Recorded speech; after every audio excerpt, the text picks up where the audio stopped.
Apreciados colegas, soy Julio Torales.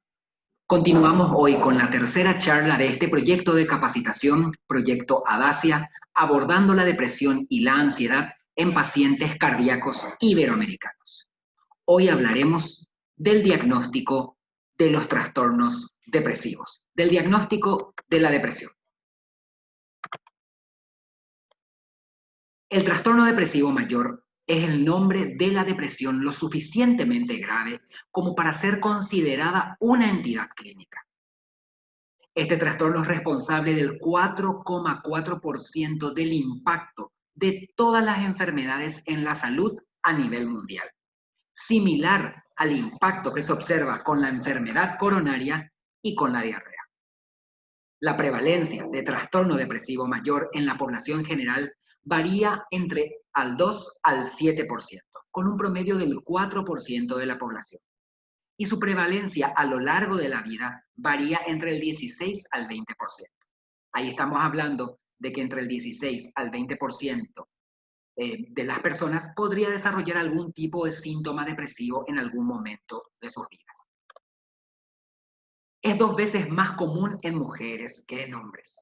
Y esto se puede explicar desde el punto de vista de la neurobiología, pero también desde el punto de vista de los factores psicosociales, puesto que en muchos países del mundo las mujeres en salud mental consultan más.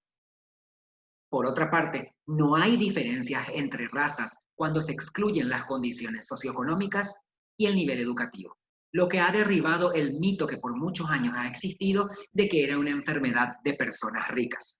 La depresión no conoce de estrato socioeconómico y afecta a todos los estratos socioeconómicos por igual. La edad promedio de inicio es entre los 30 y los 35 años, en el momento en que uno en teoría comienza a ser mucho más productivo, luego de haber salido de la universidad, en medio de la vida laboral. Por lo tanto, tiene un impacto socioeconómico muy importante. La depresión aún persiste como un trastorno psiquiátrico subdiagnosticado actualmente y muchas veces no es tratado a tiempo por los médicos con consecuencias graves para la salud de las personas. ¿Cuáles son los factores que pueden explicar el por qué sucede una depresión? ¿Cuáles son los factores etiológicos? Los modelos más extendidos actualmente abordan la depresión como resultado de la interacción de factores ambientales en individuos que están genética, biológicamente predispuestos. En el caso específico de los factores genéticos, se estima que la carga genética contribuye aproximadamente al 40% del impacto en la predisposición individual a la depresión. En gemelos monocigóticos, esto sube hasta un 40 a un 50%, y la transmisión genética de la enfermedad es de entre 33 a 42%. Tiene una probable herencia poligénica, es decir, no sigue una genética exclusivamente mendeliana, sino que varios genes están involucrados en su etiopatogenia. En cuanto a los factores ambientales, eventos adversos tempranos, como la pérdida de los padres o de las figuras de apoyo, la falta de afecto percibida por los padres, el poco apoyo social, el abuso físico o el abuso sexual en la infancia y en la adolescencia pueden marcar el curso evolutivo en estos pacientes y predisponer al desarrollo de un trastorno depresivo. Se sabe que los eventos adversos en la infancia se asocian con cambios persistentes en el sistema de respuesta al estrés, que implican principalmente al sistema generado por el factor de liberación de corticotrofina y al eje hipotálamo-hipófiso adrenal, lo que crea una mayor vulnerabilidad a los trastornos afectivos y ansiosos en la edad adulta. Aquí hay algo importante que mencionar, que eventos adversos en la infancia producen cambios neurobiológicos en el cerebro, principalmente a nivel de la liberación de corticotrofina y a nivel del eje hipotálamo-hipófiso adrenal, que se traducen en mayor vulnerabilidad al estrés en la vida adulta, con lo cual se predispone el desarrollo de trastornos del estado de ánimo, trastornos afectivos y en este caso del trastorno depresivo mayor. Un síndrome depresivo se manifiesta con cambios duraderos en el estado de ánimo, en la cognición, en la psicomotricidad de la persona, en su biorritmo y en su volición. Específicamente, si hablamos del estado de ánimo, generalmente está polarizado hacia la depresión, que es un sentimiento expresado por el propio paciente de manera subjetiva y también observado de manera objetiva por el evaluador, de tristeza la mayor parte del tiempo. Y los autores mencionan la mayor parte del día, casi todos los días. Este sentimiento de tristeza se acompaña de anedonia, que significa la pérdida de la capacidad de sentir placer con la consiguiente pérdida de interés en las cosas que uno normalmente realizaba o que antes le generaban placer, cosas habituales. En el caso específico de las alteraciones de la cognición, los pacientes con depresión tienen dificultad para concentrarse, déficit de atención y de memoria deteriorada. En las personas de edad avanzada, estos síntomas cognitivos pueden ser tan importantes, pueden marcar tanto el curso y la evolución del cuadro clínico, que pueden llegar a confundirse con una demencia, lo que antes recibía el nombre de pseudodemencia depresiva. Entonces hay que tener muy en cuenta que un anciano que está apático, con dificultad para concentrarse, con déficit de atención, con pérdida de memoria, podría no estar realmente con un cuadro demencial, sino con un verdadero cuadro depresivo. Es un diagnóstico diferencial importante porque va a depender del diagnóstico correcto para realizar la intervención terapéutica adecuada. En cuanto a la psicomotricidad, los pacientes están con inhibición psicomotriz, ralentizados, con sensación de fatiga y disminución de la energía. Eso es por lo general. Aunque algunas veces pueda haber inquietud o agitación psicomotriz en los casos de lo que conocemos como depresiones atípicas. La depresión se acompaña de síntomas somáticos y síntomas neurovegetativos muy intensos, como disminución o aumento del apetito, con cambios en el peso corporal, cambios en el sueño, ya sea dificultad para iniciar o conciliar el sueño, para mantener el sueño, con despertares precoces o tempranos, con sensación de sueño no reparador o incluso con hipersomnia. Y también se acompaña de disfunción sexual, ya sea disminución del deseo sexual, disfunción sexual eréctil y eyaculación precoz. A nivel de la abolición, se observa una disminución del deseo de hacer las cosas habituales, ir al trabajo, al estudio, salir con los amigos. Hay deseos de morir o incluso intentos autolíticos que pueden llegar a conducir a verdaderos suicidios consumados. Otros síntomas pueden estar también relacionados, ya sea con alteraciones del pensamiento o de la percepción. Cuando hablamos de las alteraciones del pensamiento, los pacientes con depresión tienen múltiples preocupaciones, frecuentes preocupaciones y a veces exageradas.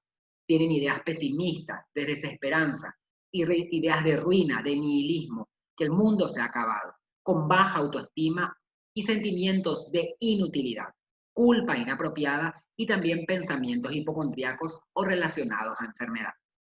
A nivel del ascenso-percepción, hasta un 10% de los pacientes con depresión pueden complicarse con un cuadro de depresión psicótica y acompañarse a las alucinaciones auditivas. Algunos autores mencionan que las alucinaciones auditivas en pacientes con depresión son alucinaciones de autorreproche o de voces que critican al paciente, que le hacen sentir mal, que le recuerdan que es inútil, etc.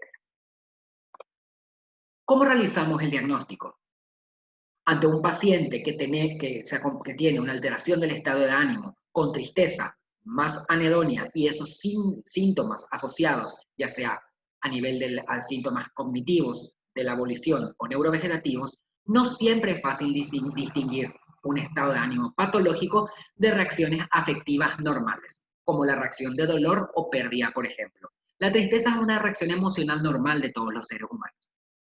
Mediante la tristeza podemos reconocer el otro polo, el polo de la alegría y darnos cuenta cuando estamos felices. Pero nunca hay que confundir la tristeza reactiva a las vicisitudes diarias del día a día a una tristeza patológica que ya acompaña a la depresión. Algunas características pueden ayudar a definir el diagnóstico y la necesidad de intervención terapéutica.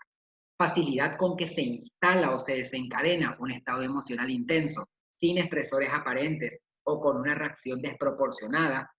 Tendencia a un estado depresivo, a persistir de forma autónoma durante semanas, meses o incluso años, y alejarse de un estado de tristeza reactiva que por lo general dura poco tiempo.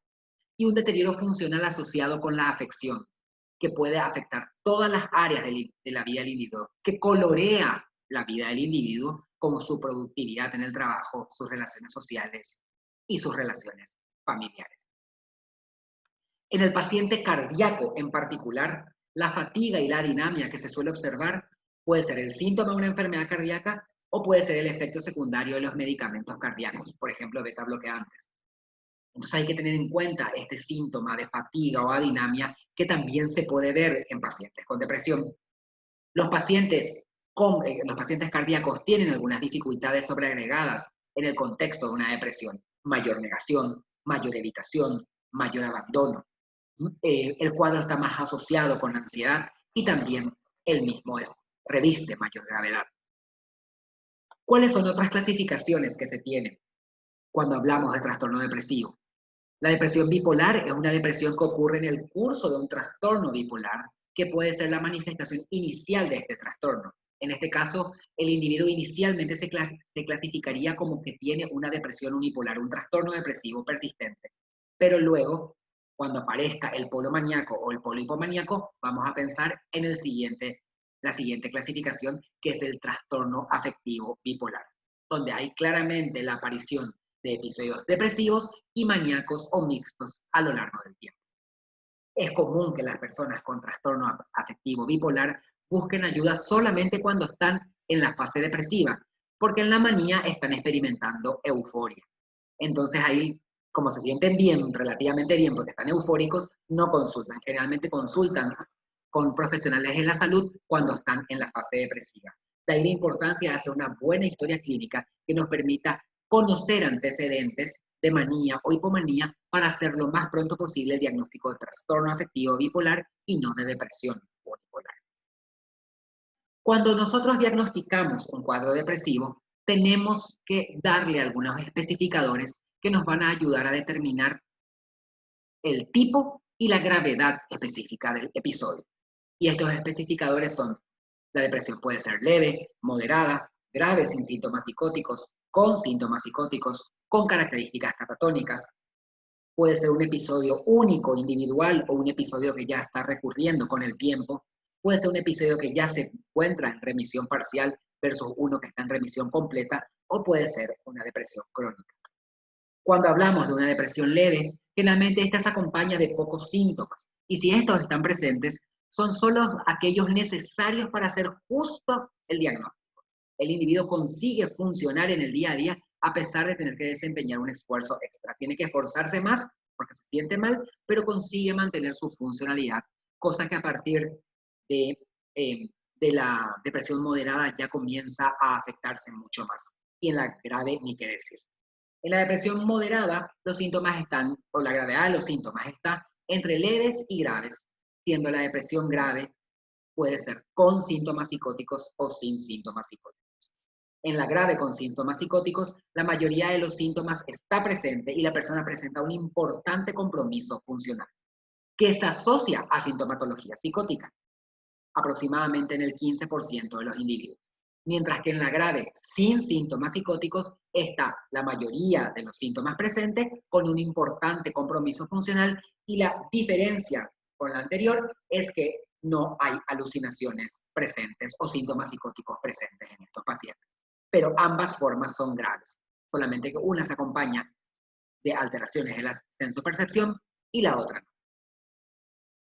Una depresión con características catatónicas es aquella que se acompaña de conducta o movimientos extraños, como inmovilidad, actividad motora excesiva sin propósito aparente, o rigidez o adopción de posturas bizarras con limitación de gestos o palabras. Esto puede llegar a generar una inhibición, una agitación psicomotriz intensa o una inhibición psicomotriz intensa que termina creando un encamamiento en el paciente con dificultades incluso para la alimentación. Cuando hablamos de una depresión única o recurrente, un primer episodio es considerado único, mientras que episodios subsiguientes de depresión ya van a configurar el diagnóstico de depresión recurrente. En el CIE-10, el trastorno depresivo recurrente es aquel en el que el individuo tuvo 3 o más episodios a lo largo de su vida. Una depresión en remisión parcial versus una en remisión completa es completa si no existen síntomas por lo menos 2 meses para la remisión, mientras que para la remisión parcial no existen más criterios suficientes para un episodio depresivo mayor, pero el tiempo es menor que 2 meses. Es decir, es completa si no tenemos ningún tipo de síntomas por lo menos 2 meses, mientras que va a ser Un episodio con remisión parcial, sí, realmente tampoco tenemos síntomas, pero el episodio con silencio sintomático es menor a 2. Y finalmente, el episodio es crónico cuando la persona mantiene síntomas para el diagnóstico del episodio depresivo mayor por lo menos durante 2 años. Algunas personas hablan que este trastorno ya recibe el nombre de trastorno depresivo persistente, conocido también como DISC. Aparte de las depresiones primarias puramente psiquiátricas, tenemos depresiones de tipo secundario. La mayoría de las veces la presentación de depresiones secundarias a una causa orgánica, es decir, a una afección médica o abuso de sustancias, no difiere fenomenológicamente al examen de salud mental de aquellas asociadas con trastornos afectivos primarios. El paciente puede presentar en su historial o en su examen físico signos y síntomas sugestivos de otras patologías clínicas o neurológicas que podrían estar justificando la aparición de síntomas depresivos concurrentes. En caso de depresión resistente, se deben siempre investigar las causas secundarias. Es decir, cuando recibimos a una persona que tiene todos los criterios para hacer una depresión primaria, pero sentimos que es muy resistente al tratamiento, exploremos a fondo porque podría ser la manifestación de una enfermedad de base y estos signos y síntomas podrían ser las manifestaciones de una depresión secundaria a una afección orgánica. Numerosas afecciones clínicas están asociadas con afecciones depresivas y a menudo existe una relación direccional entre la depresión y las enfermedades clínicas concurrentes. Se ha descrito que muchos medicamentos tienen el potencial de generar síntomas y afecciones depresivas, pero esto no se ha confirmado en estudios controlados. Ante la sospecha de depresión secundaria al uso de drogas, por ejemplo, es necesario evaluar si existe una relación cronológica entre la introducción de la droga o el aumento de su dosis y la aparición de síntomas afectivos que puedan justificar.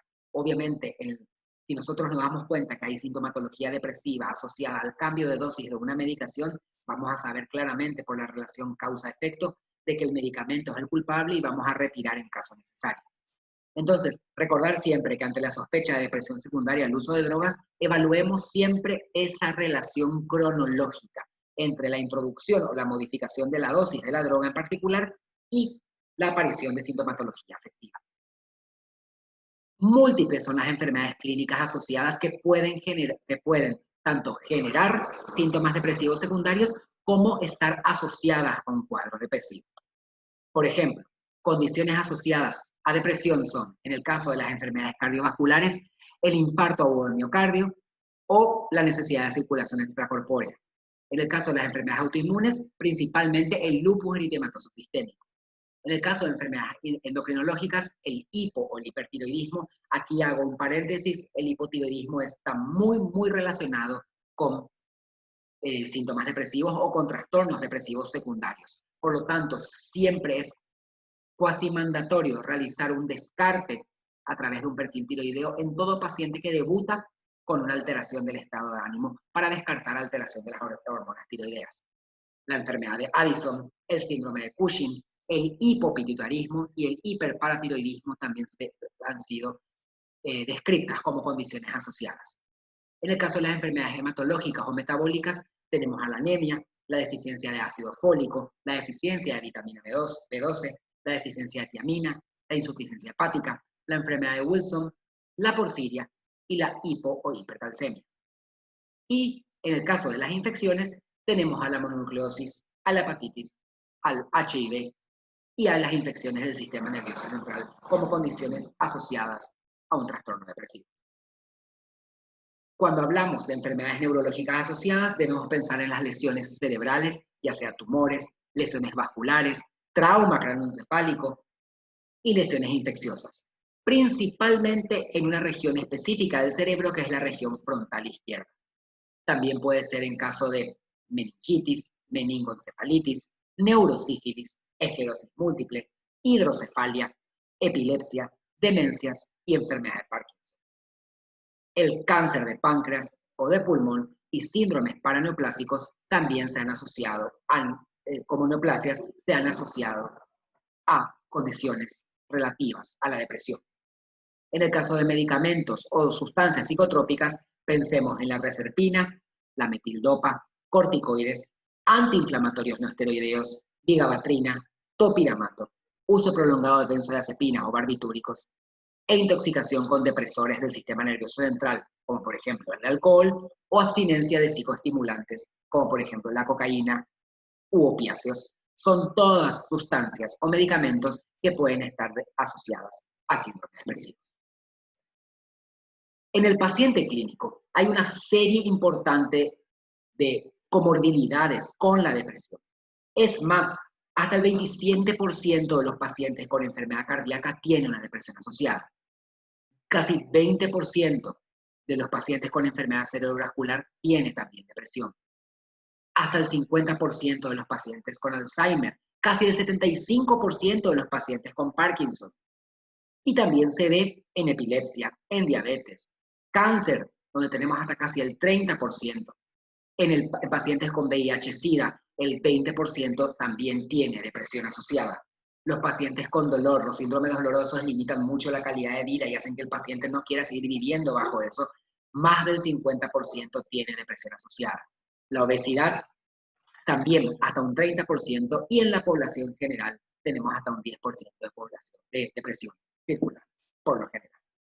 Todos estos elementos nos permiten a nosotros hacer rápidamente un diagnóstico de depresión para poder determinar de esa manera qué pacientes van a requerir de una evaluación a profundidad, ya sea por el cardiólogo, por el médico de atención primaria o por el especialista en psiquiatría, para poder brindarle la mejor atención y una atención oportuna y eficaz.